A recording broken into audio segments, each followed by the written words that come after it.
ओम नमः सिद्धेभ्यः। नमो नमः सत्तुहितंकराय वीराय भव्याम्बुजभास्कराय अनंतलोकाय सुरार्चिताय देवादिदेवाय नमो जिनाय देवादिदेवाय नमो जिनाय। पंच परमेष्टि भगवान की जय। परम पूज्य आचार्य भगवंत गुरुवर विशुद्ध सागर जी मुनि महाराज की, परम पूज्य मुनि श्री सुप्रभ सागर जी महाराज की, शाश्वत तीर्थराज समेत शिखर जी की जय। समीचीन विकल्पों का सम्यक समाधान, सम्यक ज्ञान की वह अनूठी विधा जिसके माध्यम से हम सभी अनेकानेक समीचीन विकल्पों का सम्यक रूप से समाधान प्राप्त करके और अपने मन को निर्विकल्प बनाने का पुरुषार्थ करते हैं, क्योंकि मन की निर्विकल्पता ही आत्मा का वास्तविक सुख है। परम पूज्य आचार्य भगवंत गुरुवर विशुद्ध सागर जी महाराज के मंगल सभा शिष्य परम पूज्य मुनि श्री सुप्रभ सागर जी महाराज ने हमें वह आत्मकल्याण की अनूठी विधा प्रदान की है, जिसके माध्यम से हम अपने मन के विकल्प को समीचीनता प्रदान करते हुए और उसका सम्यक रूप से समाधान आगम के परिप्रेक्ष्य में प्राप्त कर सकते हैं, क्योंकि मन की निर्विकल्पता ही आत्मा का वास्तविक सुख है। और ऐसे आत्मकल्याण की वह अनूठी विधा समीचीन विकल्पों का सम्यक समाधान आप भी अपना समीचीन विकल्प भेज करके परम पूज्य मुनिश्री से उसका आगम के परिप्रेक्ष्य में सम्यक रूप से समाधान प्राप्त कर सकते हैं। प्रारंभ करते हैं आज का सम्यक समाधान। और आज के पहले विकल्प के लिए आष्टा मध्य प्रदेश से अनन्य गुरु भक्त परिवार डॉक्टर मगन जैन, श्रीमती चंदा जैन महाराज श्री के श्री चरणों में कोटि कोटि नमोस्तु निवेदित करते हुए अपना समीचीन प्रश्न रख रहे हैं कि गुरुदेव, सम्यक के योग जीव के क्या क्या लक्षण होते हैं। हमारे समीचीन विकल्प का सम्यक समाधान करने की अनुकंपा करें। नमोस्तु महाराज जी, नमोस्तु। ओम नमः सिद्धम। परम पूज्य आचार्य भगवान गुरुवर विशुद्ध सागर जी महाराज की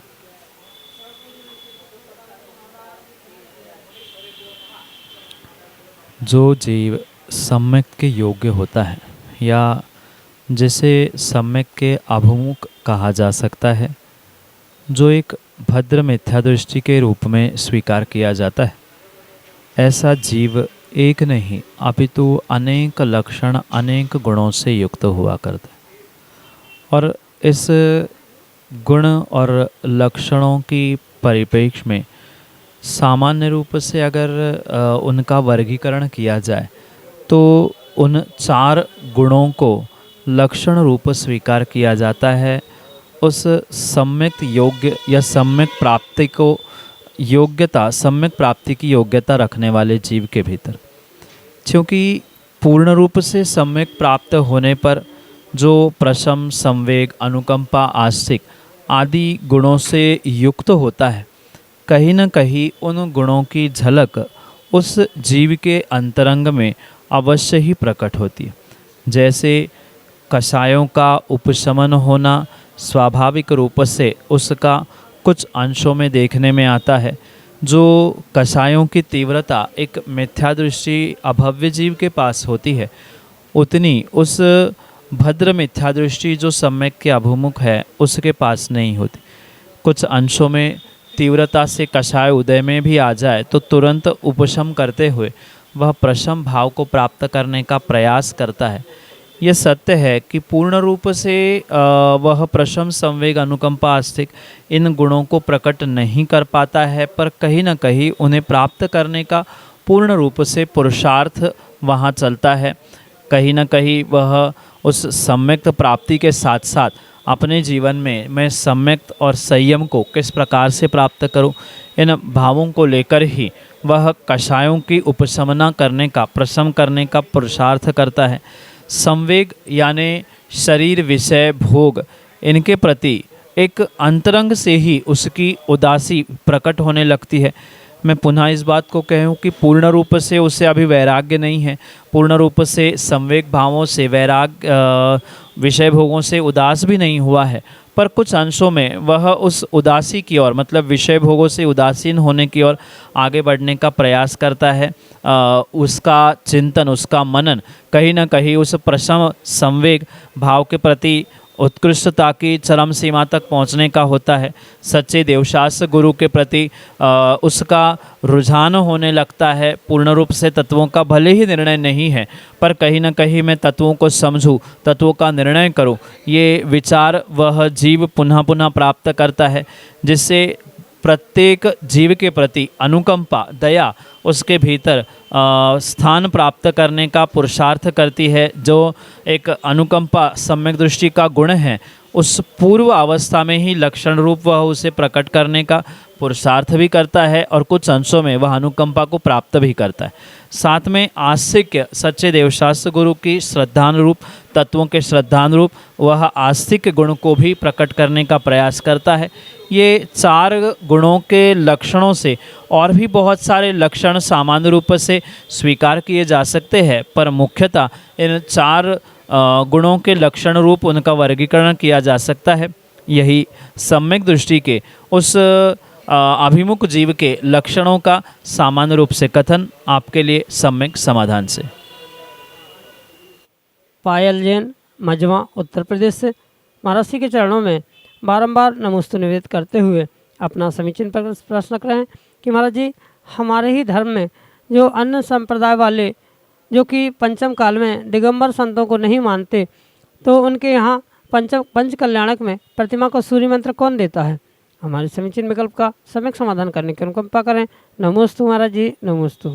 जो दिगंबर मुनिराजों को, दिगंबर साधुओं को पंचम काल में नहीं स्वीकार करते, ऐसे जो कई सारे संप्रदायवादी है, उन संप्रदायों में हमारे जो पंच कल्याणक परमात्मा के, भगवान के प्रतिमाओं के किए जाते हैं, उनके परिप्रेक्ष्य में क्योंकि निर्ग्रंथ मुनिराज पंचम काल में नहीं होते, इस सिद्धांत के कारण से उन भगवान की प्रतिमाओं को मुनिराज सूर्य मंत्र नहीं देते, पर वहाँ जो उनके विशेष विद्वान पंडित आदि होते हैं, वे वस्त्र आभूषण आदि सबका परित्याग करते हुए एकांत में उन प्रतिमाओं को सूर्य मंत्र देते हैं। ऐसा कथन सुनने में और कई सारे स्थानों में देखने में आया है।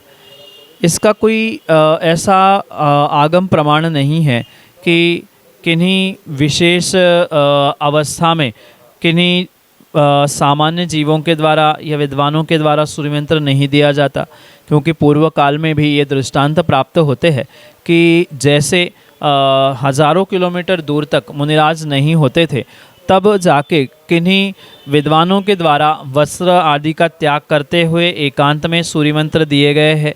भट्टारकों के द्वारा भी कई सारे प्राचीन तीर्थों में जिन प्रतिमाएं विराजमान की गई है, उनको सूर्य मंत्र दिए गए हैं। इसलिए ये ध्यान रखें कि सूर्य मंत्र देने की जो व्यवस्था आगम में लिखी है, वह इस प्रकार से है कि अगर 150-200 किलोमीटर की दूरी पर कोई निर्ग्रंथ मुनिराजों का गमनागमन विहार होना संभव नहीं है, ऐसे परिस्थिति में वह विद्वान जो प्रतिष्ठाचार की भूमिका निभा रहा है, वह मुख्य प्रतिष्ठाचार वहाँ पर एकांत में वस्त्र उतारकर सूर्य मंत्र दे सकता है। जब वस्त्र उतारकर श्रावक सूर्य मंत्र दे सकता है, तो निर्ग्रंथ मुनिराजों को ना स्वीकार करते हुए स्वयं किसी दूसरे से दिलवाना ये कहाँ तक उचित है, ये बहुत बड़ा प्रश्न चिन्ह है। दूसरी बात, अगर किन्हीं विद्वानों के द्वारा ऐसा सूर्य मंत्र दिया भी गया है, तो ये विकल्प करने की आवश्यकता नहीं है कि प्रतिमा प्रतिष्ठित नहीं है, क्योंकि आचार्यों मुनियों के द्वारा नहीं दिया गया। ये प्रमाण आगम के परिप्रेक्ष्य में अवश्य ध्यान रखें कि 150-200 किलोमीटर की दूरी पर कोई निर्ग्रंथ मुनिराज अगर उपलब्ध नहीं है, तो ही ये क्रिया आगम के परिप्रेक्ष्य में उचित है, अन्यथा ये आगम के परिप्रेक्ष्य में उचित नहीं। और वर्तमान में जगह जगह पर निर्ग्रंथ मुनिराजों का गमनागमन बहुत सहजता से उपलब्ध हो रहा है, इसलिए ये विवेक रखे कि ऐसा ही पुरुषार्थ करना होगा। पर उनके स्थान पर किसी विद्वानों के द्वारा भी अगर आगम के परिप्रेक्ष्य में क्रिया करते हुए कार्य किया है तो उसका निषेध भी नहीं है, पर विवेक पूर्वक काम करना चाहिए। यही आपके लिए सम्यक समाधान। रीवा मध्य प्रदेश से श्रीमती मंजुला जैन महाराज जी के चरणों में बारंबार नमोस्तु निवेदित करते हुए अपना समीचीन प्रश्न कर रहे हैं कि महाराज जी, हम विपरीत परिस्थितियों में रहते हुए व्रत प्रतिमा ग्रहण कैसे करें? हमारे समीचीन विकल्प का सम्यक समाधान करने की अनुकंपा करें। नमोस्तु महाराज जी, नमोस्तु। अगर कोई व्यक्ति दूसरे व्यक्ति को जानबूझकर या अनजाने में भी कष्ट देता है, परेशान करता है, दुख देता है, तो स्वाभाविक रूप से कर्म सिद्धांत और जैन धर्म, जैन दर्शन के अनुसार उस जीव को नियम से असाता वेदनीय रूपी तीव्र पाप कर्म का उदय होता है या तीव्र पाप कर्म का आश्रय बंध होता है, जो कि आने वाले समय में उस जीव के लिए भी बहुत बड़ा दुख, बहुत बड़ा कष्ट, बहुत बड़ी परेशानी के रूप में ही उदय में आने की पूर्ण संभावना हुआ करती। इसलिए ये विवेक पूर्वक ध्यान रखे कि कोई भी व्यक्ति किसी व्यक्ति को चाहे जानबूझकर अनजाने में भी दुख परेशान करने का प्रयास करता है तो उसे स्वाभाविक रूप से दुख मिलेगा। और आज जो किसी व्यक्ति को दुख मिल रहा है तो उसके पीछे भी ये सत्य समझे कि आज जो दुख मिला है उसका स्पष्ट कारण है कि पिछली पर्यायों में जीव ने उन जीवों को दुख दिया है, क्योंकि ये कर्म सिद्धांत अटल होते हैं। और आज जो दूसरों को दुख देता है, अगली पर्याय में जिसने दुख भोगे है वह उस व्यक्ति को जिसने दुख दिया है उसको दुखी करता है, कष्ट देता है। ये अनादि से चलता आया हुआ कर्मों का सिद्धांत है, कर्म चक्र का सिद्धांत है, जिन कारणों से ये जीव पुनः पुनः सुख दुख आदि को प्राप्त करते हुए देखने में आता है। ये जो भी कार्य संसार में वर्तमान में देखने में आता है, ये परिपूर्ण रूप से कहीं न कहीं कर्म रूपी जो पुरुषार्थ जीव ने किया है, जिसका आश्रयबंध उसने किया है, उसके उदय स्वरूप ही वह पुरुषार्थ को प्राप्त होता है, उसके फल को प्राप्त होता है। इसलिए सामने वाला दुख दे रहा है तो उसके बारे में भी अशुभ सोचते हुए उसको भी दुख मिले, उसको भी परेशान होना पड़े, ऐसा सोचकर अपने स्वयं के लिए किसी भी प्रकार से दुख प्राप्त करने की या कष्टों को प्राप्त करने की या संक्लेश भावों को धारण करने की आवश्यकता नहीं है। जो जैसा करेगा उसको वैसा फल मिलेगा, ये सत्य मानते हुए सामने वाले के प्रति भी आपको दया करुणा के भावों के साथ ये निर्णय करना होगा। कहीं ना कहीं हमारा ही असता वेदनी का उदय है, ये व्यक्ति तो मात्र निमित्त बन रहा है। पिछली पर्यायों में कभी हमने इसको दुखी किया होगा, जिसका फल साक्षात हमें इस पर्याय में उसके दुख के रूप में हमें फलीभूत होता हुआ मिल रहा है। ये निर्णय करते हुए ही आपको दुखों का सामना करना होगा, पर ये भी निर्णय करें कि उस व्यक्ति को असाता वेदनी रूपी सातिशय पाप का कर्मबंध ही होगा, और मात्र असाता वेदनी ही नहीं अपितु अन्य भी पाप प्रकृतियों का उसको आश्रयबंध होने की पूर्ण संभावना है।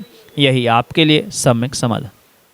अलका सीलचंद, अशोका गार्डन, भोपाल, मध्य प्रदेश से महाराज जी के चरणों में बारंबार नमोस्तु निवेदित करते हुए अपना प्रश्न करें कि महाराज जी, पूजन और जाप कैसे करें जिससे कि अतिचार ना हो? हमारे समीचीन विकल्प का सम्यक समाधान करने की अनुकंपा करें। नमोस्तु महाराज जी, नमोस्तु। संसार में, घर में, गृहस्थी में विपरीत परिस्थितियाँ और अनुकूल परिस्थितियाँ बनते बिगड़ती है। ये सबसे पहले सबसे बड़ा निर्णय करने की आवश्यकता है, क्योंकि अगर व्यक्ति ये सोचे कि परिस्थिति सुधर जाए या परिस्थिति अनुकूल हो जाए, उसके उपरांत हम मोक्ष मार्ग पर निकल पड़े, चाहे वह गृहस्थावस्था के, श्रावक अवस्था के अणुव्रत रूप हो, चाहे साक्षात महाव्रत रूप ग्रहण करने के परिणाम क्यों न हो। ये कतई संभव नहीं है कि स्थितियाँ सुधर जाए, परिस्थिति अनुकूल हो जाए और फिर कोई व्यक्ति धर्म मार्ग या मोक्ष मार्ग पर लगे। इसलिए ये पक्का है कि विपरीत परिस्थितियों में ही जो दृढ़ता से मोक्ष मार्ग पर, धर्म मार्ग पर आगे बढ़ने का पुरुषार्थ करता है, वो ही जीव वास्तव में उस दृढ़ता से उसका पालन करते हुए आने वाले दिनों में उन विपरीत परिस्थितियों को परिणमित करने का या विपरीत परिस्थितियों को अनुकूल करने की शक्ति धारण करता है। इसलिए कितनी ही परिस्थितियाँ विपरीत क्यों ना हो, जो प्रतिमाएं को ग्रहण करने रूप धर्म मार्ग है, मोक्ष मार्ग है, ये पूर्ण रूप से व्यक्तिगत मेरे स्वाधीन है, ये निर्णय करते हुए ही आपको आगे बढ़ने की आवश्यकता है। क्योंकि आप स्वयं एक महिला है और आप स्वयं अपने शक्ति से, श्रद्धा से परिस्थिति पर मात करते हुए, परिस्थिति को जीतते हुए अपने लिए शुद्ध भोजन बनाना, अपने लिए सामायिक प्रतिक्रमण आदि करना, ये स्वयं के लिए कार्य अवश्य ही कर सकते हैं। इसमें किसी प्रकार से किंतु परंतु विकल्प करने की आवश्यकता नहीं है। मैं पुनः इस बात को दोहराना चाहता हूँ कि घर परिवार या समाज, देश आदि की स्थिति बदलने से व्यक्ति कभी भी अपने जीवन में धर्म कार्य, मोक्ष मार्ग आदि ग्रहण नहीं कर सकता। अपितु व्यक्तिगत अपनी मनस्थिति को संभालने से ही जीवन में उत्कृष्ट कार्य करने की संभावना हो सकती। इसलिए विपरीत परिस्थिति कितनी भी क्यों ना हो, आप सबसे पहले अपने मनस्थिति को ठीक करने का प्रयास करें और जितनी शीघ्रता से आप अपनी मनस्थिति को ठीक करने का प्रयास करेंगे, उतनी ही जल्दी आपकी परिस्थिति भी अनुकूल होने की संभावना है।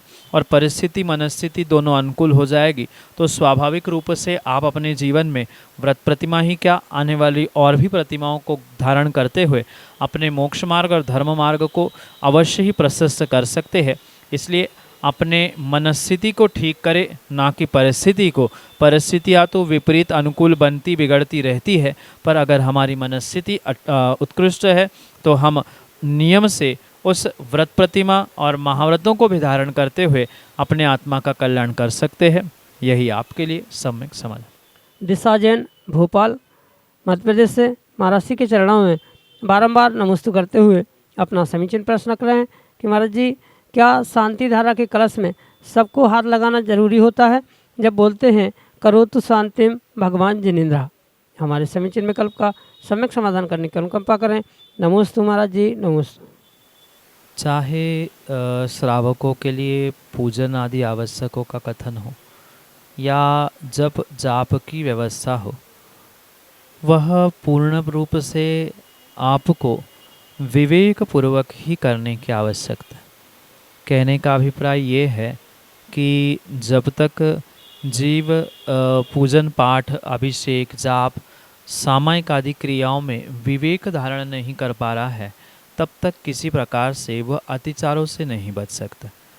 क्योंकि जितने भी अतिचार है मात्र पूजन पाठ के ही नहीं, अपितु जो सामायिक आदि के भी अतिचार है, उन सामायिक आदि के, व्रत आदि के भी अतिचार मात्र और मात्र जीव अपने विवेक रहित परिणाम और परिणति के कारण से ही कर बैठता है। इसलिए जितनी शक्ति है उतनी शक्ति के अनुसार अपने विवेक को जागृत करने का प्रयास करें। जैसे मन वचन काय तीनों योग बताए हैं, उन तीनों योगों को संभालते हुए ही अगर जाप पूजन आदि करने का प्रयास किया जाए, विशेष करके मन की एकाग्रता से हम ये पूजन या जाप किसके लिए कर रहे हैं, मेरा अभिप्राय क्या है, मेरा उद्देश्य क्या है, इन बातों को समझते हुए ही अगर आप पुरुषार्थ करेंगे, पूजन जाप आदि करेंगे, तो पक्का है कि आपके व्रत नियम के समान आपके ये पूजन जाप आदि कार्य भी निरतिचारता को प्राप्त हो सकते। इसलिए उस निरतिचारता को प्राप्त करने के लिए विवेक के साथ आपको उस क्रिया के प्रति एक विशेष लगाव भी होने की आवश्यकता है। उसके कारणों को भी पता करने का, बोध करने का आपको बहुत एक विवेक रखने की आवश्यकता है कि मैं पूजन पाठ किसके लिए कर रहा हूँ आदि। ये सब कुछ विवेक के साथ उनके कारणों को समझकर आप करने का प्रयास करेंगे तो स्वाभाविक रूप से मन वचन काय की एकाग्रता से किया गया ये आपका कार्य नियम से आपके लिए एक उत्कृष्टता प्रदान करने वाला निरतिचारता का द्योतक हो सकता है। यही आपके लिए सम्यक समाधान। रीवा मध्य प्रदेश से महाराज जी के चरणों में बारंबार नमोस्तु निवेदित करते हुए अपना समीचीन प्रश्न रख रहे हैं कि महाराज जी, यदि कोई व्यक्ति किसी दूसरे व्यक्ति को जानबूझकर कष्ट पहुंचाता है तो उसे अपने धर्म के अनुसार कौन सा पाप कर्म का बंध होता है? हमारे समीचीन विकल्प का सम्यक समाधान करने की अनुकंपा करें। नमोस्तु महाराज जी, नमोस्तु। अभिषेक के उपरांत जो शांति धारा की जाती है, उस शांति धारा के कलश में प्रत्येक व्यक्ति को, प्रत्येक पुजारी को हाथ लगाना ही चाहिए, ऐसा कहीं आवश्यक अनिवार्यता से कहा नहीं गया। ये तो एक सामान्य रूप से व्यवस्था देखने में आती है कि जो 2-4-6 लोग शांति धारा करते हैं, उन 2-4 लोगों में से अंतिम समय में सभी व्यक्ति या सभी पुजारी उस कलश को शांति धारा अभिषेक के उपरांत या उस झारी आदि को हाथ लगाते हुए अपनी भी शांति की भावना भाते हैं। ये मात्र व्यवस्था के रूप में स्वीकार किया है, ऐसा कोई नियामक बंधन नहीं है कि पूर्ण रूप से आपको शांति धारा के कलश में हाथ ही लगाना चाहिए तभी काम होगा।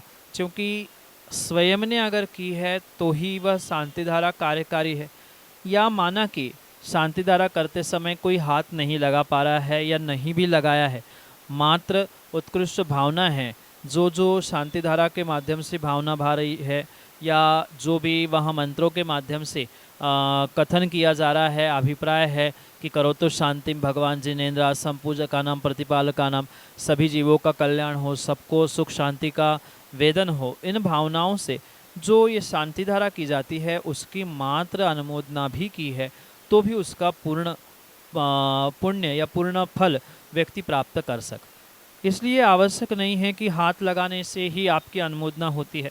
माना कि किन्हीं जीवों ने धोती दुपट्टा नहीं पहना है, दूर से देखने वाले श्रावक है, तो क्या उनको शांति धारा देखने का अनुमोदना का फल नहीं मिलेगा, मात्र हाथ लगाने से ही मिलेगा? ऐसा किंचित भी नहीं है।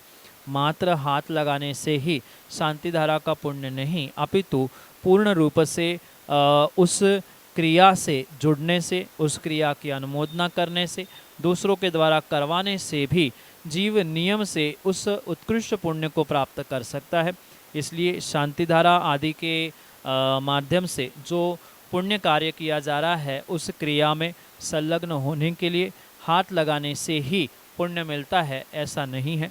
अपितु कृतकारित अनुमोदना यानी स्वयं करने से, दूसरों से कराने से या करने वालों की अनुमोदना करने से भी प्रत्यक्ष परोक्ष रूप से आपको पुण्य प्राप्त हो सकता है।